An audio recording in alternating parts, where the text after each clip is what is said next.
అక్రమ సంబంధం కోసం ఓ మహిళ నీచానికి పాల్పడింది. పరాయి వ్యక్తితో అక్రమ సంబంధం పెట్టుకుని ప్రియుడితో కలిసి కట్టుకున్న భర్తనే దారుణంగా చంపేసింది. అనంతరం దృశ్యం సినిమా తరహాలో శవాన్ని మాయం చేసింది. విచారణలో భాగంగా ఆమె చెప్పిన విషయాలు విని పోలీసులే షాక్ అయ్యారు. సార్, ఇందులో మా తప్పేం లేదు.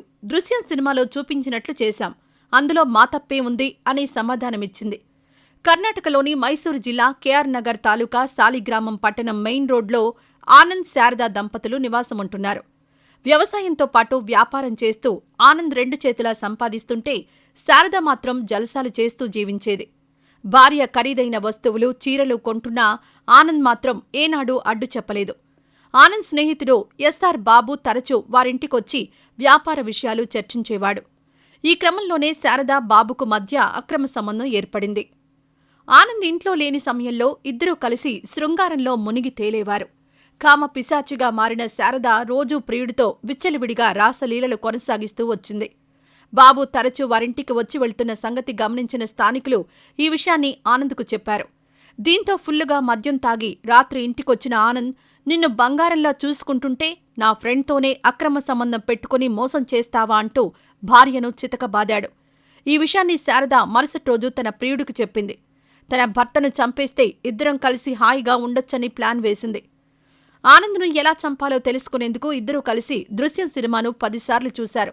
ఈ నెల 22వ తేదీ రాత్రి స్కూటీపై బయటకు వెళ్లిన ఆనంద్ మరుసటి రోజు ఉదయం సాలిగ్రామం మెయిన్ రోడ్లోని ట్రాన్స్ఫార్మర్ పక్కన శవమై కనిపించాడు. శరీరంపై తీవ్ర గాయాలుండడంతో రోడ్డు ప్రమాదంలో మరణించి ఉంటాడని అందరూ భావించారు. పోలీసుల దర్యాప్తులో భాగంగా ఆనంద్ మద్యం తాగేందుకు తన ఫ్రెండ్ బాబుతో కలిసి ఫామ్ హౌస్కు వెళ్లినట్టు తెలిసింది. దీంతో అనుమానం వచ్చిన పోలీసులు బాబుపై నిఘా పెట్టగా శారదతో అక్రమ సంబంధం వెలుగుచూసింది. దీంతో ఇద్దరిని అదుపులోకి తీసుకుని విచారించగా తామే హత్య చేసినట్లు అంగీకరించారు. ఆనంద్ను అడ్డు తొలగించుకోవడానికి దృశ్యం సినిమా చూసి ప్లాన్ వేశామని, కానీ ఇలా పోలీసులకు దొరికిపోతామని అస్సలు ఊహించలేదని తెలిపారు. హత్య చేసి దొరక్కుండా ఎలా చేయాలో సినిమా తీసిన దృశ్యం సినిమా దర్శకుణ్ణి వదిలేసి తమను అరెస్ట్ చేయడం సమంజసం కాదని వారు చెప్పడంతో పోలీసులు షాక్ అయ్యారు. ఇక ఇదిలా ఉంటే, సర్వసాధారణంగా భర్తలు భార్యల్ని చిత్రహింసలకు గురిచేస్తుంటారు. అదనపు కట్నం తీసుకురావాలని కొందరు, తాగొచ్చి మత్తు దిగే వరకు ఇంకొందరు భార్యల్ని నానా ఇబ్బందులు పెడుతుంటారు. కానీ రొటీన్కు భిన్నంగా భార్యే భర్తను టార్చర్ పెడుతున్న ఘటన పశ్చిమ బెంగాల్ రాష్ట్రంలో చోటు చేసుకుంది. తన భార్య పెట్టే బాధ పడలేక ఓ భర్త ఆమెపై గృహహింస కేసు పెట్టాలని డిమాండ్ చేస్తున్నాడు. దీనికి సంబంధించిన ఓ వీడియో కూడా సోషల్ మీడియాలో వైరల్ అవుతోంది. పశ్చిమ బెంగాల్ రాష్ట్రంలో కోల్కతాకు చెందిన జ్యోతిర్మయి మజుందార్ ఓ సాఫ్ట్వేర్ ఇంజనీర్గా పనిచేస్తున్నారు.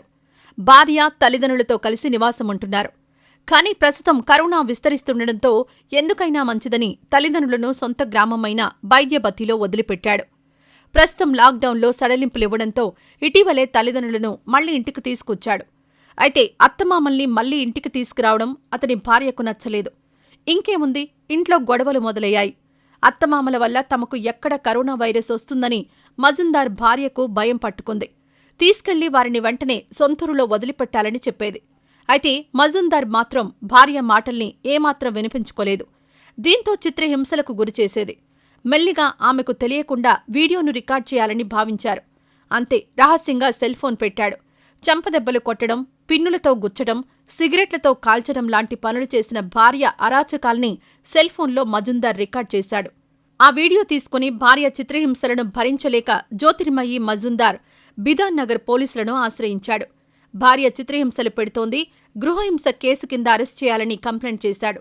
భార్య పెట్టే చిత్రహింసను వీడియో రికార్డ్ చేసి పోలీసులకు చూపించాడు. చివరకు హైకోర్టుకు కూడా వెళ్లాడు. దీనికి సంబంధించిన వీడియో ఇప్పుడు సోషల్ మీడియాలో వైరల్ అవుతోంది. పలువురు మజుందార్ బాధలు చూడలేక ఆయనకు మద్దతు కూడా తెలుపుతున్నారు. ఇక ఈ ఘటనపై మీ అభిప్రాయాలను కామెంట్ రూపంలో తెలియజేయండి.